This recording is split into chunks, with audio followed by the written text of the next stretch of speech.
thought about this a lot and the decisions I made. I continue to hurt myself to do things for others. Like, and that's just common. That's common behavior where we're, Sally has an appointment. If we help her with her appointment, we'll be late for ours, but that's okay.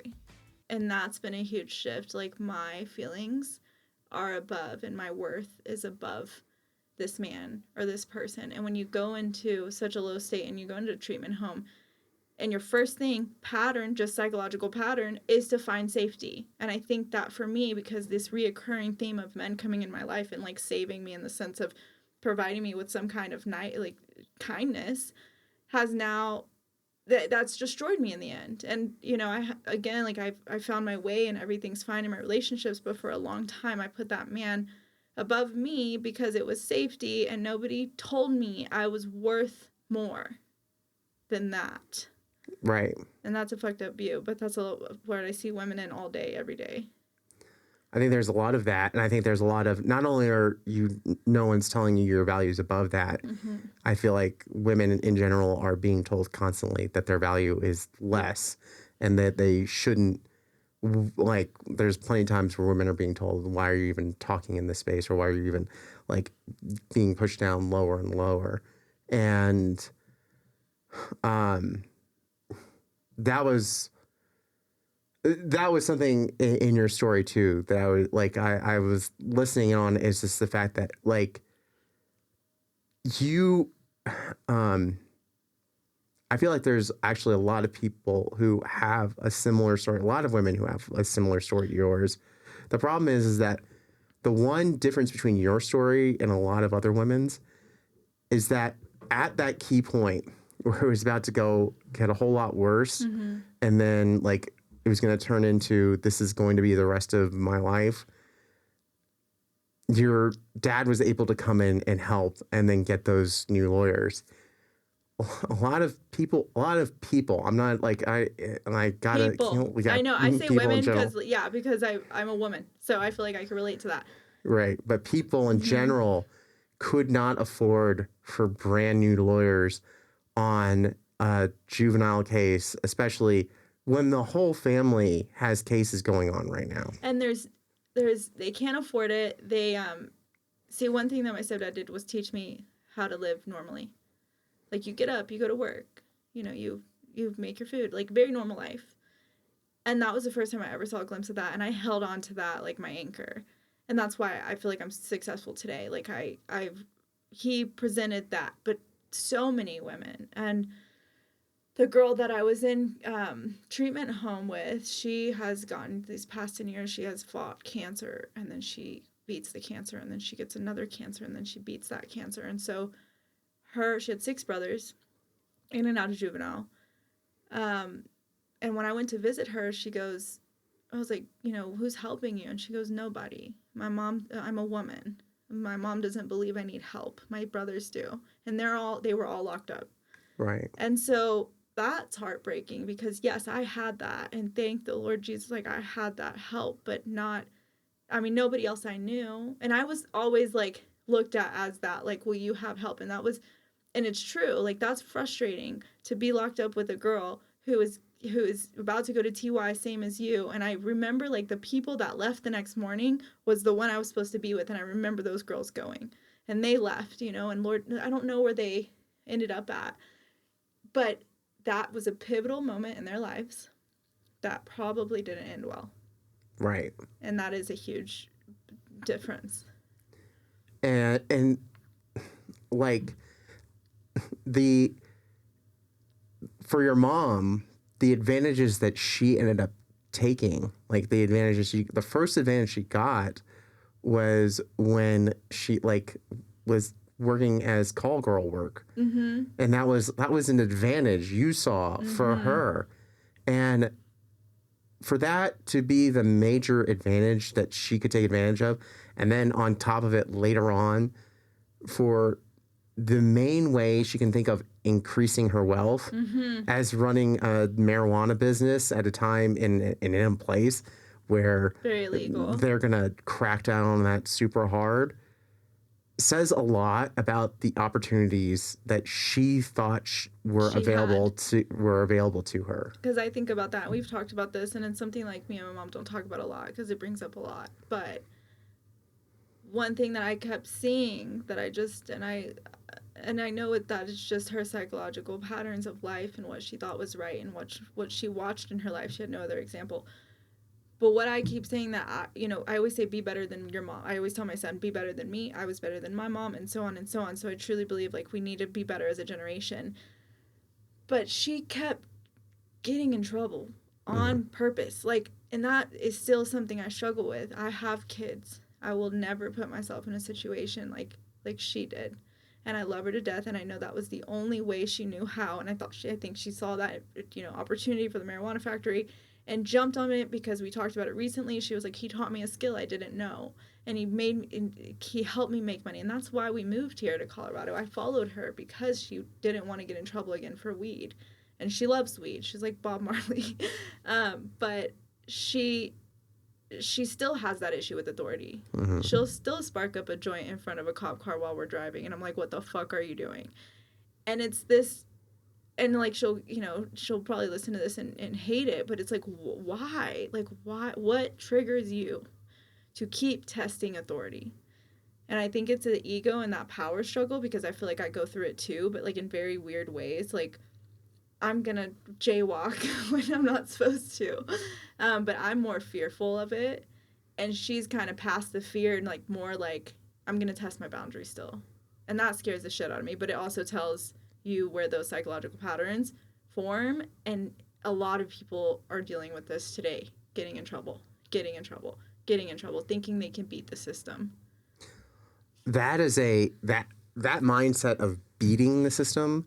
That is constantly. You can go on social media, and that's like people advertise that constantly. This is how this 40 ways to make $1 million tomorrow. Mm-hmm. 40 ways to lose weight, like lose 50 pounds next week. Mm-hmm. 40 ways to become the number one influencer in a month. Like, no, those aren't real, and you're trying to beat a system that is like It's not gonna be beat. right. You're gonna eventually get in trouble.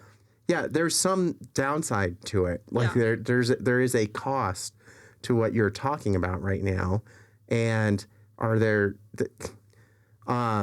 cheats and things like that? Are there ways do people get special advantages? Absolutely. Mm-hmm. But the problem is that those advantages tend to be within the system. They aren't like, oh, that person just didn't know that they could, do this one thing, or, that they don't have to not light up a blunt in front of a cop. Right. Like, it's Right. like they don't, and I honestly, I get that attitude. I have it a lot, and sometimes I have to really check it, which is if you tell me to do this thing, especially when you don't have to tell me to do this thing, I will want to do that thing more than anything else in the world. And I want to do it right in front of you just to show you. And it's like, even if it's despite the nose on my face, like I will do it just because you made such a big show not to do it. I think that's something you leave with too. You've been in corrections, and if I don't do that, I'm getting a different charge. But when you come out in the real world and some idiot tries to test you Yeah. and thinks they're a big bad wolf, and you're like, you have no fucking idea. You think I'm going to be scared of you? And that's where that comes in for me, because like I've had trouble with bosses because I'm just like, you're doing that to be an asshole. Yeah. And you're disrespecting me and my worth, because like that's what I'm big on. Like, don't treat me like an ant in an ant field, because I have overcome all this to be here in front of you, and you're damn sure not going to put me back where I'm from. You know what I mean? Like that, just that ego struggle. And that's where I go wrong, because if, like you said, if you're telling me to do something a certain way because you just want to have control, that's what I won't allow. Yeah. I've always had that mentality. The thing is, one of the things is I was in the business world first, and also I had dealt with lots of conflicts before going into prison, And I realized, I'm like, okay, in the real world, when there's a conflict, I can always just remove myself and it will generally die down and go away. In prison, it's the exact opposite. It will not go away. You have to. It gets bigger. It gets bigger, and it was something I had to learn. Like, you have to learn it very quickly, and it can come at your own cost. If some guy is like, you can't. Every little thing. If someone comes at you and is talking a bunch of crap, and you're like, oh, that's no problem. Nope. Now you're gonna have to deal with everyone coming at you and saying all the things that person was just saying, and then trying to do, and then they're going to see, well, what else can I do to this guy? Because he let that happen, and now he's letting everyone else let that happen, and now what else can we do? And now it's you versus everyone. Yes. And it is dynamic switch so fast. Yeah, you cannot walk away. You cannot calm down. You are now stuck in this place. And even if someone is just trying to make something happen, even if it's I had one of the worst instances I had in there was had a cellie who wanted to fight, not because he wanted to fight. It was because his friends in the day room thought it would be funny if we fought. Right. And so they were lacing him up. Maneuver. Yeah. Yeah. So they were lacing him up to try and get us to fight. And I kept on explaining, why do you want to fight? What advantage is there? Exactly. You're going to mess us both off over what? But because of a laugh, I think, and during this time and like being with the girl who came and moved in with juvenile and all the things, that's kind of how it was for me. I was the youngest one. We already went very south with what happened. So now, and I tell myself that I made it okay in my head. Like, I always felt like I was in charge. But in reality is I was terrified and I couldn't buck up when I needed to buck up because I already got jumped. I've already fought these girls again. Like, and that was just a lesson to you work your dynamics. And I use that in life now. It's nothing like that. But you realize, I know some people that just say shit just to say shit. And that's something I'm incapable of anymore. I can't just talk in, like, with outrageous accusations and not back it up. When I'm going to back up, I'm going to back up. So, right? So that's a lot. I feel like that's one thing about me and other people I meet. It's a lot different. They were able to have that freedom to just be bullshit and just say whatever and whatever. I can't. And I'm almost frustrated that I can't. Like, why can't I say, like, I'm going to go beat a bitch ass too and not do it? You know what I mean? Because, like, that's just not part of my nature. But you get out of the system with all these, like, irks. And I have all these things that it just frustrates me and annoys me. Not for normal people, but because I'm so serious-minded, I feel like I've had to, like, digest a lot in their terms because I have my perspective, but I know my perspective is nothing like anybody else. So I have to make sure that I'm letting my friends, I guess, be free, and my kids too, and not come with this, like, serious ass shit. And, like, you can't say that, like, especially with my son, he's 10. I have to let him be a kid. Right. And not bring all those fears in. And I talk to him about drugs a lot because I'm so scared of that addictive thing. And I have an addictive personality in so many ways. And I found the gym to be my addiction, but everything has a balance. And everything is toxic when it's too much. But trying to have a normal mindset, and I really hate the word normal. I don't think anybody is normal. We all come with our shit, but I just, like, I just forgot how to be, like, goofy, I guess. And, like, how do you feel about that? Being from where you're, like, coming from. From where I'm coming from, I honestly, I relish in the goofy. I always, even in prison, I tried to bring that. That was one of my biggest fears, is that would go away. You would lose that, yeah. I would lose it. It would get taken from me. And believe me, there are moments where it goes. And there are other moments, like you're talking about, you reminded me very much of, there's lots of times where I have to very much keep myself in check because I'll be like, someone does something out in the real world. They do something that It's not acceptable. I'll put it Like, this they one very common one. Someone disrespects me out in the free world. right. If they did the exact same thing in prison, I would get all up in their face Right. and make sure put an end to it immediately, stop it, end the Be story, done. be super loud. Yes. Make a very big point that ends now. Yeah. Now it's like We have to be delicate with the dynamics. got to be delicate. Yep. And then and I still feel that like pull, like that really big, because in prison that was a life or death like instinct I had to learn to immediately just snap and jump on that person and like go from ha ha ha chilling with my own boys to no, that You we'll gotta drop cut that it out right then and there. right, drop it right there, Exactly. yeah, and then address it. And then someone does that out here, and I'm gonna be like, hold on. You have to hold it, and it is the hardest. Yeah. It is the hardest thing to hold because, like, even being from Houston, like, there's things that are passed over. So you get out, you go into an environment with people that have been in, and we all have a mutual kind of social norm. But then I moved here, and we have, all kinds of people from all over the area, all over the place, and I'm trying to fit in with this, and there's just things that somebody wouldn't do where I'm from, and they do it, and like being in the system and all the things, and it's so like grimy to me because I'm like, you might not get caught, like if you're talking shit about somebody or whatever and just being like dragging their name through the mud, you might not get caught, and that's gonna bother me because now I Yeah. have to face you, and I don't know how to tell you like you're wrong because like what book am I reading out of? What can I point to and be like, that's grimy? But Yeah. you just know, like you don't do that. And you want to have friends, so you kind of like say okay, but it's hard to have these triggers because I don't have anybody like being moving states. You don't have that Right. connection.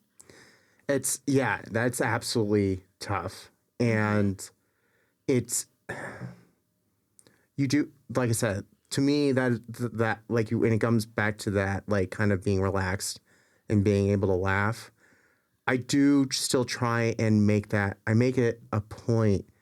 I try and take that feeling, like what we were just talking about, where when that guy does that thing, instead of holding it so close to me that it becomes personal, Yeah. I try and just use the anger to fuel like this. Yeah. Yeah. To make it so that Definitely. like because the thought that goes through my head is basically it's like I want to tell him, be like, do you know who you're talking to right now? Right. Do you know what's going on? Let me tell you about what I did. Yeah. In fact, let's have a long talk right now. That's hard. Yeah. And and so instead of doing that, I stop and I'm like, all right, I'm upset. The reason I'm upset is because we can't have that conversation, and I'm hurt from my time in there, and I want to stop that time in there. I want to stop someone else from having to do that time that I did. Right. So I need to focus that anger onto this and to doing this right. And then that's where I take that anger and put it into this. And then that makes it fuels the fire. It fuels the fire. It puts that focus onto something else. And then I can then when that's all burnt up, then I can go home and I can laugh at whatever. Like I can be jokey. I can hang out, play games, just relax and enjoy it. Like, and really it is, then I can look back and I can really, the biggest part where I can like really let loose, I can be, is just go, I'm not there.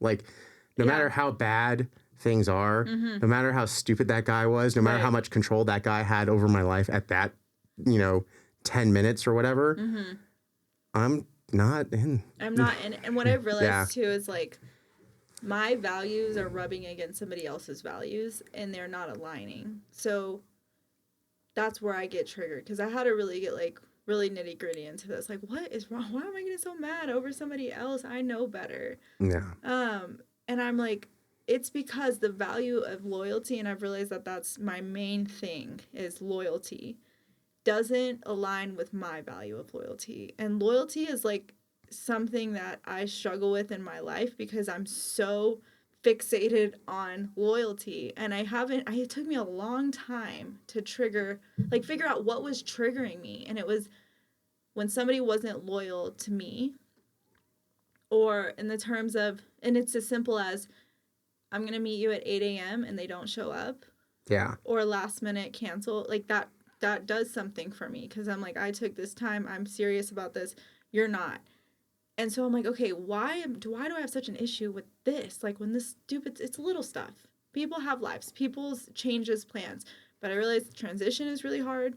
And I realized that the main thing it's poking at is the sense of, I'm committed to you and you're not committed to me. And I felt like that. And I had to dig deep about this too, about, my mom, she never cared enough to not do what she did, but she kind of like betrayed me. Like, I see it as like, you had a child, you're supposed to be there for the child, and you left the child. Like, stay with the child.